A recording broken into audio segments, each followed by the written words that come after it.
Welcome back to Arise Prime Time. I'm Charles Enyegolu, and I have our guest analyst in the studio for the rest of the program who will offer his perspective on the news and talking points of the day. And the Professor of Communications, Arise News Analyst, and Deputy Dean of the Postgraduate School at Bayes University in Abuja, Professor Abiodun Adeniyi, is here with me. And congratulations.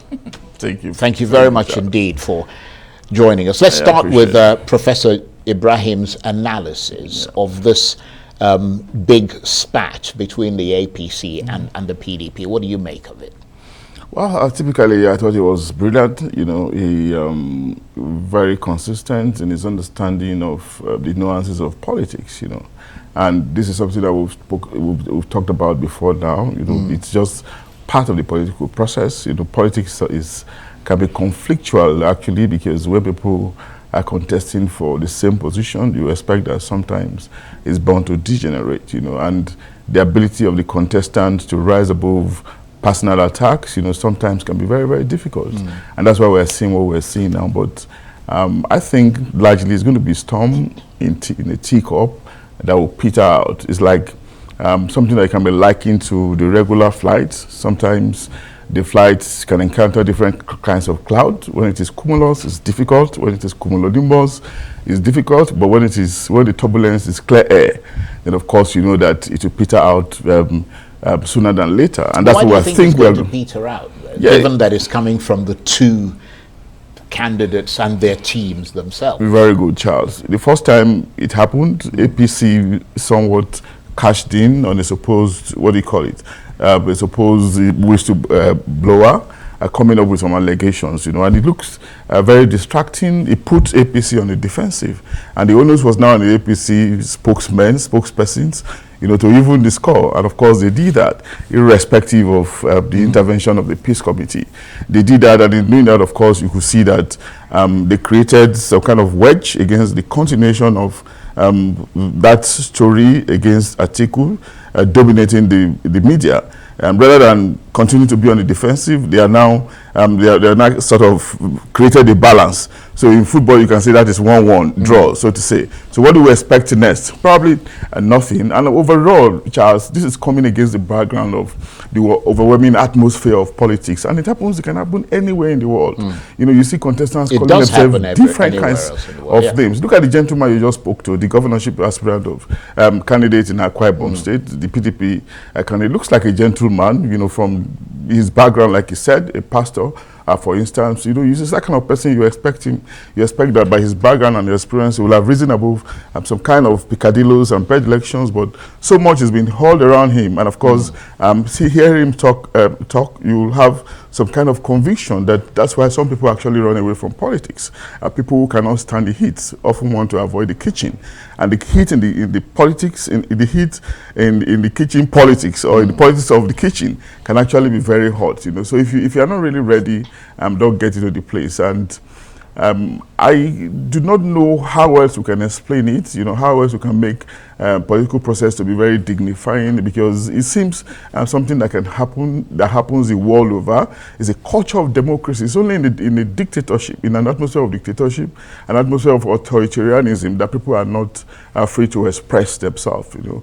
And in expressing themselves, some people may want to go overboard, holding abuses at personalities, at egos, at prides and reputations. So it's something that we should learn to tolerate, insofar as it does not degenerate into violence, into fisticuffs, you know, that may lead to destruction.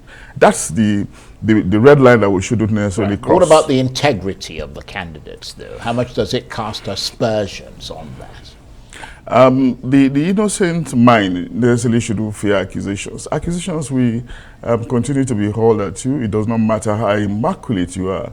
It doesn't matter how angelic you are. You know, people will always try to find faults. Yeah, but it reinforces, doesn't it, the perception public perception of leadership that has always been corrupt in this country. And here they are attacking each other now. Maybe we shouldn't also take it away. Let's take it away a little bit from politics. Even in business, sometimes competitors are trying to undersell, outdo the other, you know, either covertly or overtly. You know, what it means, what they are basically trying to do is to have an edge over the other. So it's probably Machiavellian. It may be wrong, Machiavellian, no doubt, but it's something that you still find in a community of humans, you know. But what you do really is to make sure that your own living room is clean. You know, if it is very, very clean, if your parts are tidy, it doesn't matter what they haul at you. You come out.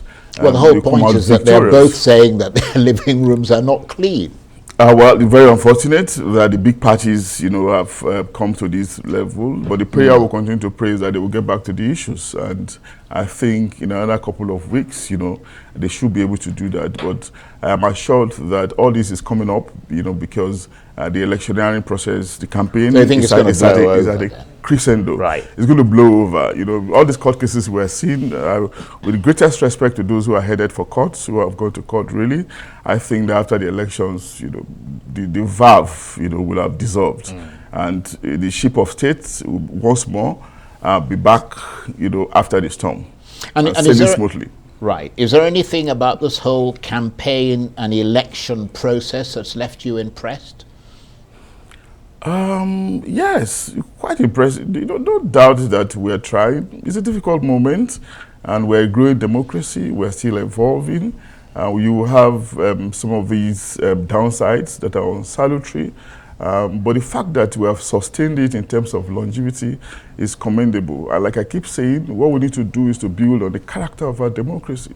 Longevity, fine. And what we need to do again, in addition, Charles, is to make sure that we do not witness any kind of intervention, because we need the sustenance of it. It's a part, you know, that is salutary. It's a part that has been saluted all over, and our own part cannot be different as a nation.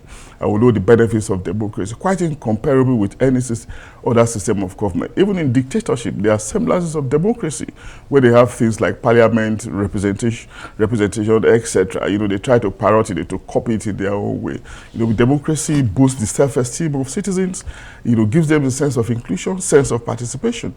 And as a growing nation, we need, as a growing multi-ethnic plural society, we need to be integrative, we need to be plural, and we need to be involving. And how do we do that? Only a government that is representational, which democracy is. And that's why I think that is a part that we should build upon, and there shouldn't be any going back.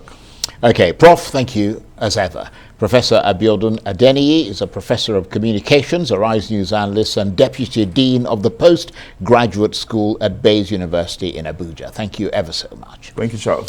That's it for this edition of Arise Prime Time. Join us again tomorrow from me and the entire team here in Abuja. Bye-bye, and thank you for watching.